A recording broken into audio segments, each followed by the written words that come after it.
Greece is a country with a lot of rich history and culture. It's a country with a lot of art.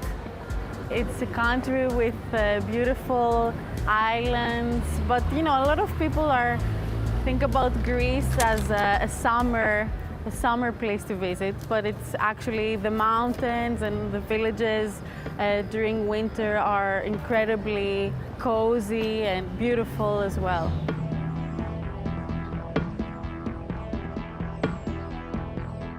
Είμαι υπερήφανος που είμαι Έλληνας. Δεν είναι απλό πράγμα να το λέει κανείς, γιατί κουβαλάμε στην πλάτη μας μια πολύ μεγάλη ιστορία, σχεδόν 4.000 ετών και 5.000 ετών. Η φιλοσοφία γεννήθηκε στην Ελλάδα, πολλές τέχνες γεννήθηκαν στην Ελλάδα, άρα στις πλάτες μας κουβαλάμε ένα μεγάλο φορτίο ιστορίας. Τα τελευταία χρόνια η Ελλάδα, μετά από πολλούς πολέμους, ήταν στο επίκεντρο πολλών πολέμων, αρχίζει να αναπτύσσεται. Υπάρχουν πάρα πολλοί επιστήμονες, πολύ μορφωμένοι άνθρωποι και πιστεύουμε ότι το επίπεδο θα ανέβει. Σαν λαός είμαστε περήφανοι, πεισματάριδες. Θέλουμε συνέχεια να ανακαλύπτουμε καινούργια πράγματα και κυρίως να ζούμε ελεύθεροι. Αυτό μας διακρίνει μέσα από τα χρόνια και την ιστορία μας για όλες τις μάχες που έχουμε δώσει, είτε στις επιστήμες, είτε για την ελευθερία, είτε για ένα καλύτερο τρόπο ζωής. Οι Έλληνες είναι άνθρωποι οι οποίοι προσπαθούν να ανακαλύψουν συνέχεια κάτι. Από τα αρχαία χρόνια η Ελλάδα και οι Έλληνες έχουν ανακαλύψει πάρα πολλά πράγματα ιστορικά, είτε μαθηματικά, είτε φυσική. Είναι στην κουλτούρα του Έλληνα.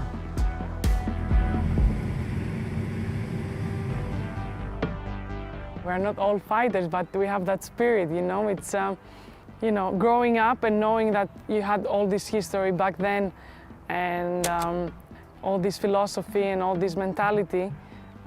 For example, for myself, when I step on the court, it's just game on and it's kind of like a fight for me.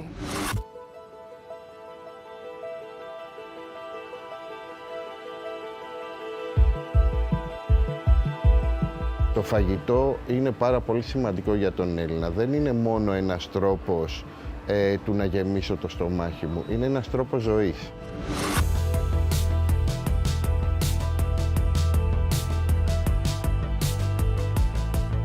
Στην Ελλάδα ήμασταν πάντοτε αγρότες, αγαπούσαμε τη γη, καλλιεργούσαμε τη γη, ζούσαμε από τη γη, πράγμα πάρα πολύ σημαντικό και γενικώς φτιάχναμε όσο περισσότερα πράγματα μπορούσαμε στα σπίτια μας. Η ιστορία της ελληνικής κουζίνας ξεκινάει πολύ πιο παλιά. Ξεκινάει από την αρχαία ελληνική κουζίνα. Η Ελλάδα γενικώς και οι αρχαίοι Έλληνες ήταν άνθρωποι οι οποίοι αγαπούσαν πάρα πολύ το φαγητό.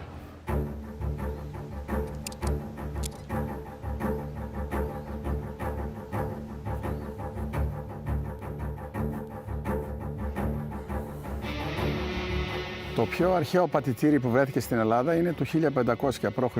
στην Κρήτη, που δείχνει τη μεγάλη ιστορία που έχει το ελληνικό κρασί στην Ελλάδα.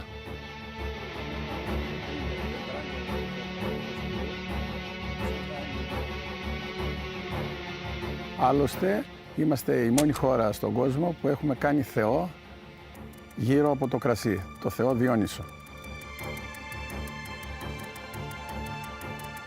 Πιστεύω ότι η διαδρομή μου σαν εινολόγος και σαν παραγωγός κρασιού έχει πολύ μεγάλη σημασία το ότι ήμουν τυχερός να ανακαλύψω και να φέρω στην επιφάνεια μια παλιά ποικιλία, μία από τις πολύ παλιές ποικιλίες που υπήρχαν στην Ελλάδα και είχε εξαφανιστεί.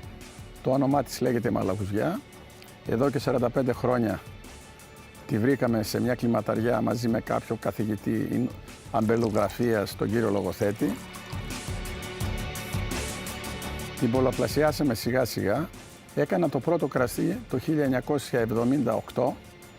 Είδαμε ότι ήταν ποιοτικά πάρα πολύ καλό και εν συνεχεία για τα επόμενα 20 χρόνια την ταυτοποιήσαμε, την πολλαπλασιάσαμε και την είχα μόνο εγώ και το Πόρτο Καράς. Και όταν είδαμε ότι το κρασί ήταν εξαιρετικό και είχε μεγάλη επιτυχία, δώσαμε και σε άλλους παραγωγούς και σήμερα είναι μια ποικιλία που στην Ελλάδα φυτεύεται πάρα πολύ και το κρασί είναι πάρα πολύ ποιοτικό.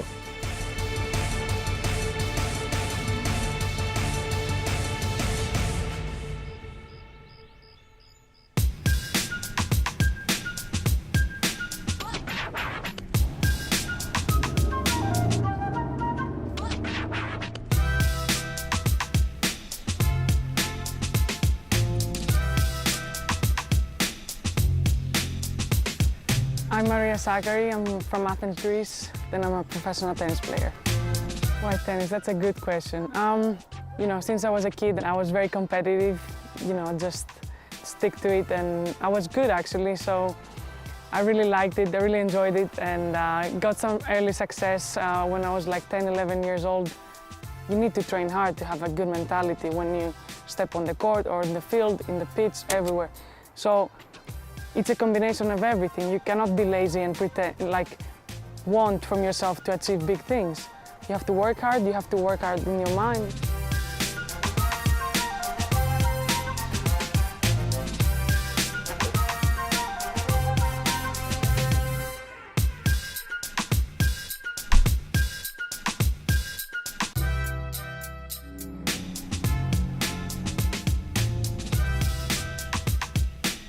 It's, I don't know, it's something different.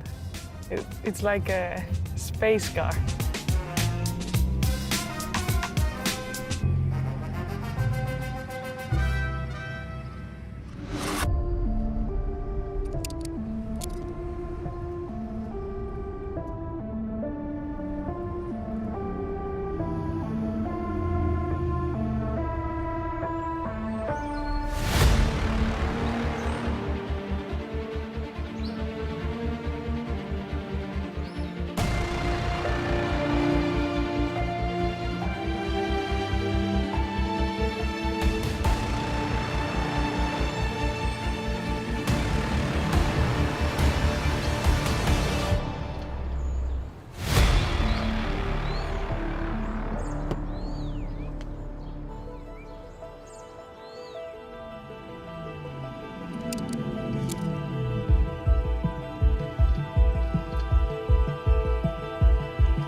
Έχω μαγειρέψει σε πάρα πολλές χώρες στη ζωή μου. Όπως είπα, έχω εκπαιδευτεί στην Αμερική και έχω ταξιδέψει πάρα πολύ για το φαγητό, γιατί θεωρώ ότι ο ολοκληρωμένος μάγειρας και ο σωστός μάγειρας είναι αυτός ο οποίος έχει αναπτύξει τη γευστική του παλέτα και ο οποίος έχει πάρει πάρα πολλές εμπειρίες από ξένες κουζίνες.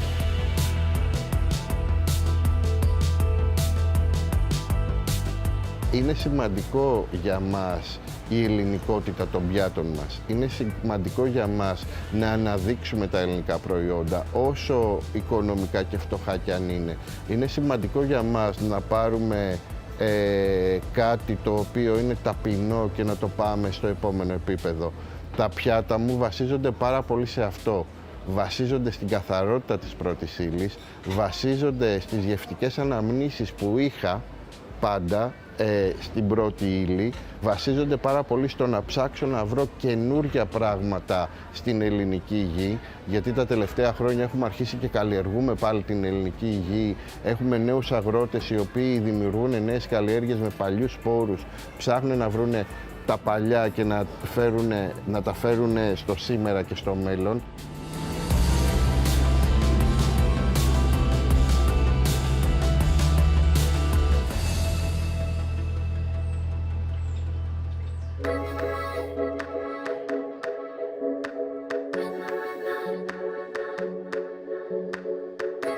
My name is Alexei Kyriakopoulos and I'm an Emmy Award VR producer and creative director. Well, it may be too repetitive for some, but not for Pippin, the paperboy. It's an interactive short VR film about the fear of change. It allows the user to basically interact watching a romantic animated VR film. You're interacting with your body, so for the first time we're seeing how we use our bodies as narrative tools. So when we're watching a film, we're always passive, so we're just sitting on a couch, but with VR, it's the first time that we have the opportunity to create emotions that we've never felt before, and emotional connections through body movements. We will live in a much more efficient world where we will have a much bigger sense of reality, and we will actually be more present. Because right now, you know, when we're looking at a screen, then we're looking on another screen, we lose our sense of presence. So I believe that in the future, this will just be an organic layer that will be there, it will be transparent in a way, and it will just enhance our daily life.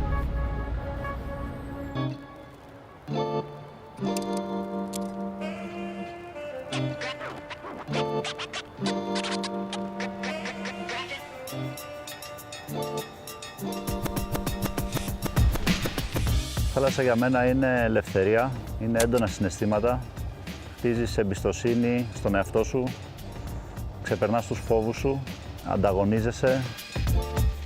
Η θάλασσα είναι ησυχία, είναι ελευθερία, αδειάζει το μυαλό σου και μέσα από αυτό όταν έρχονται οι αγώνες, ο ανταγωνισμός, η αποτυχία, η επιτυχία, πολύ δυνατά συναισθήματα που σε κάνουν να αισθάνεσαι πολλά πράγματα και έντονα.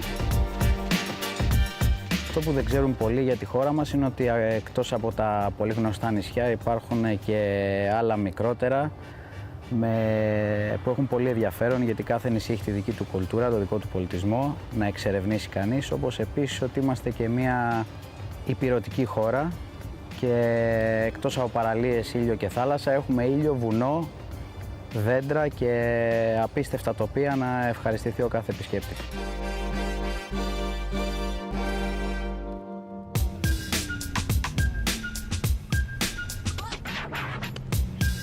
I mean, this car is unreal. But I really want to drive it, you know, for a longer time, so I have more things to tell you about. Because obviously, I cannot go quick now.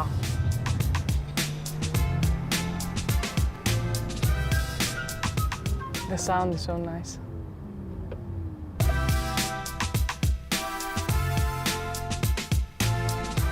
Το αυτοκίνητο αυτό μας δείχνει το μέλλον πια είναι εδώ, αυτά που φανταζόμασταν. Και η δύναμη που δέχεται το σώμα στην επιτάχυνση ήταν πραγματικά κάτι, θα έλεγα, εκπληκτικό, που έχει φτάσει η τεχνολογία αυτή τη στιγμή σε αυτά τα επίπεδα. Πραγματικά είναι σαν να μπαίνεις σε κάποιο είδους αεροπλάνο.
My love of the sea and this watch on my wrist are inextricably linked.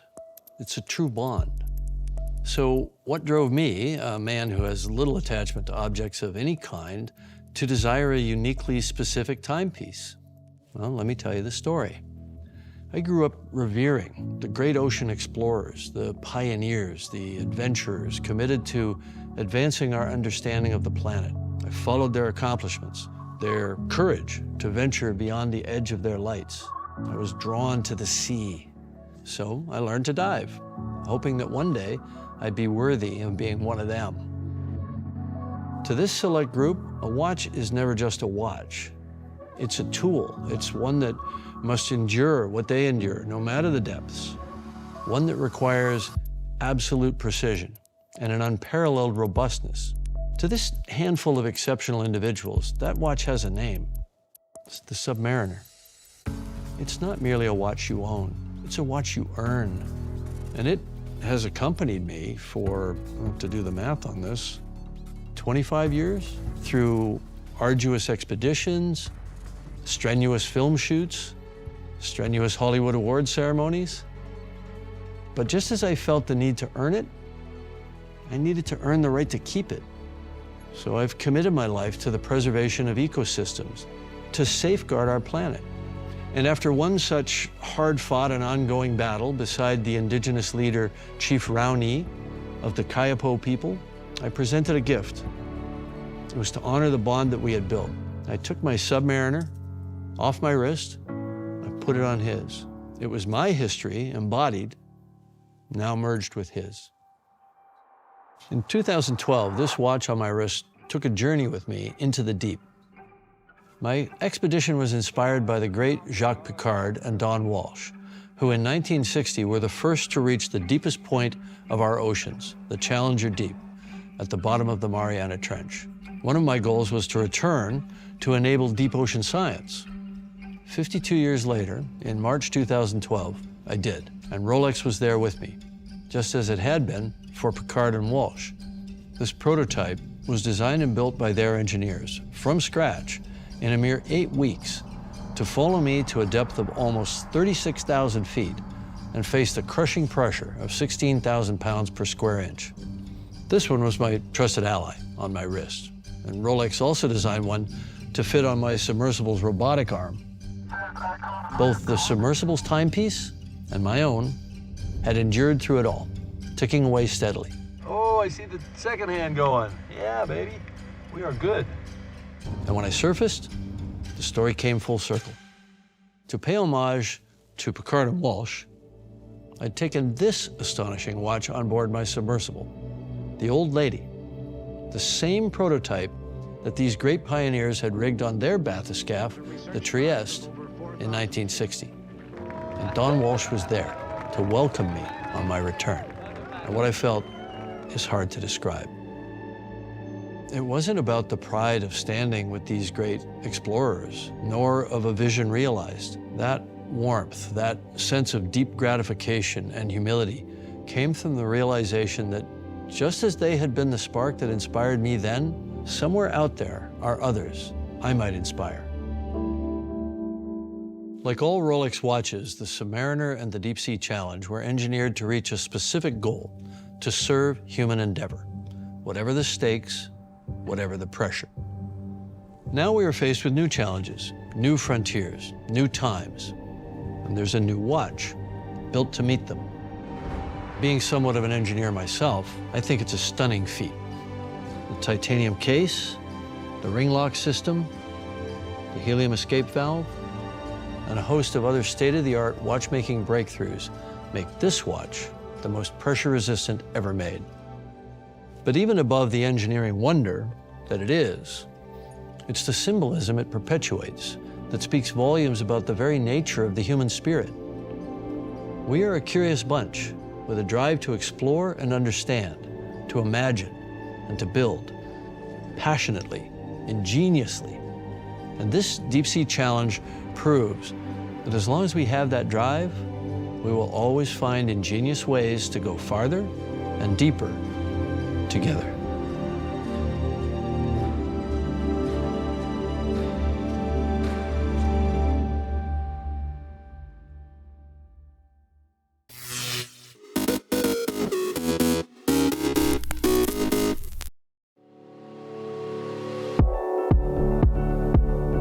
The automotive industry faces a number of challenges. It has a huge legacy to overcome. It has 100 years of being a male-dominated industry. In order to get to a position of gender neutrality, which is what I think we're all pushing for, you've got to push that dial positively in the opposite direction. Diversity and inclusion is something that although it's quite popular to talk about it, but I think it needs to get into each and everybody's mindset. Because I'm quite passionate about the idea of equality and diversity in the teams. It makes a more enjoyable environment to work in, a much more productive environment as well.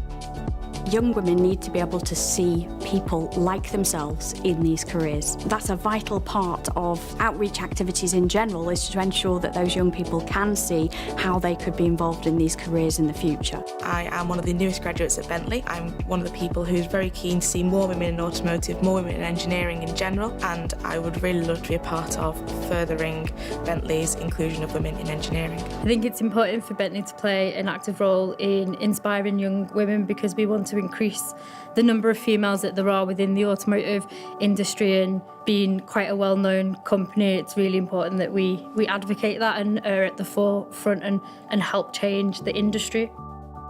I think it's incredibly important that we get young women excited and engaged with STEM, particularly engineering, computing, science. So if you want a really excellent product, you obviously need people who are representatives of the groups that are going to be using those products in the design team, because they can bring that understanding to the table as part of the design process. Digital skill sets, data scientists, software developers, etc., has been more effective in getting a more diverse group to apply for it and to explore it as for education.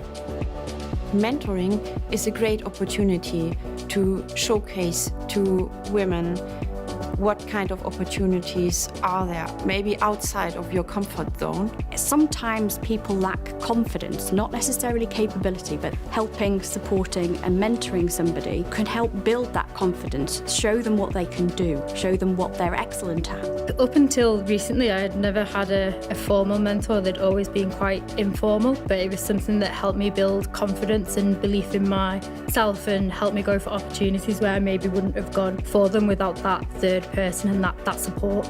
I've also been mentored by some people at Bentley through my early career as an engineer. There have been many influential women and other engineers as well throughout my life, and I've been lucky to benefit from all of them and have mentors throughout different sectors, both in engineering, in personal life and in business as well.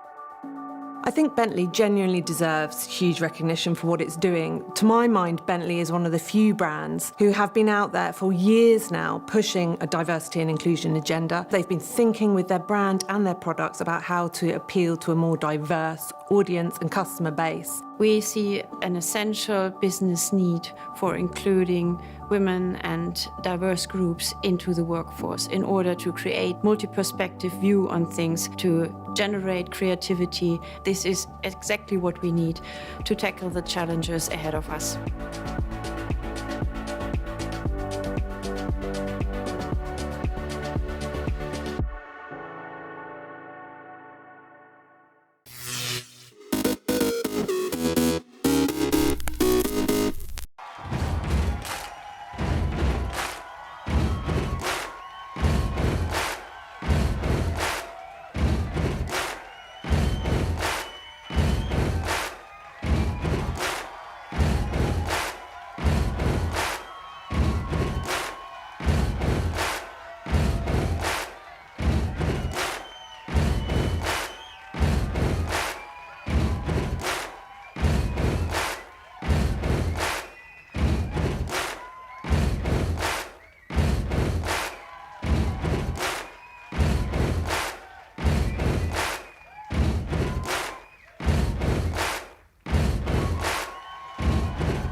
When I first met the family, I was just driving through.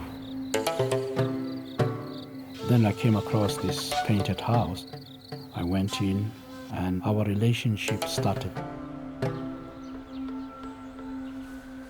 I really feel good about the fact that people, under all odds, have decided to remain who they are. It is important that you keep your traditions, because your children must know where they're coming from. And that has made me have more respect for the people in the rural areas than the people in the city. They have enriched me. It is a privilege to have known the Dimanda family, for I would not have had the insight that I have today.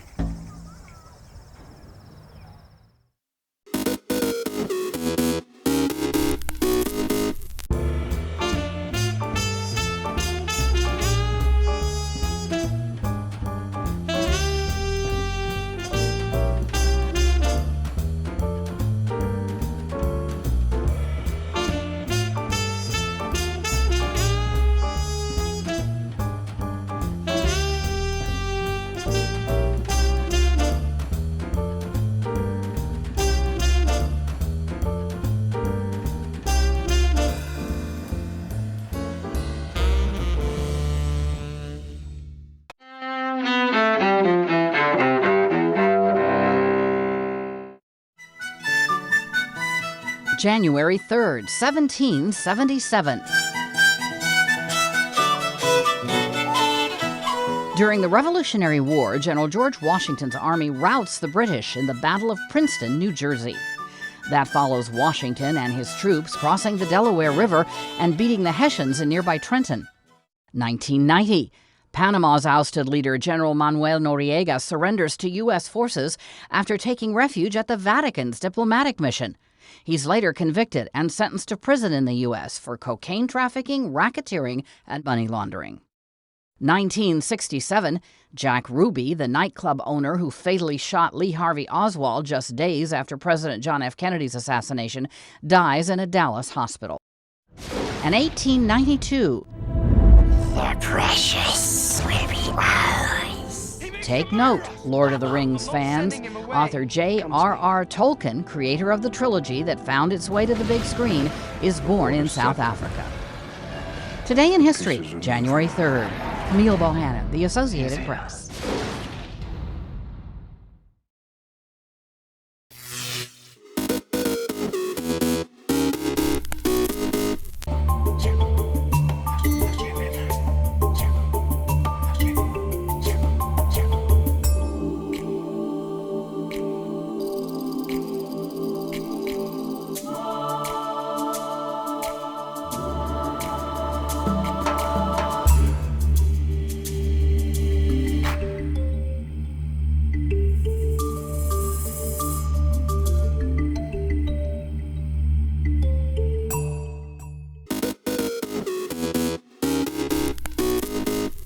Welcome back in our studio, and in today's news,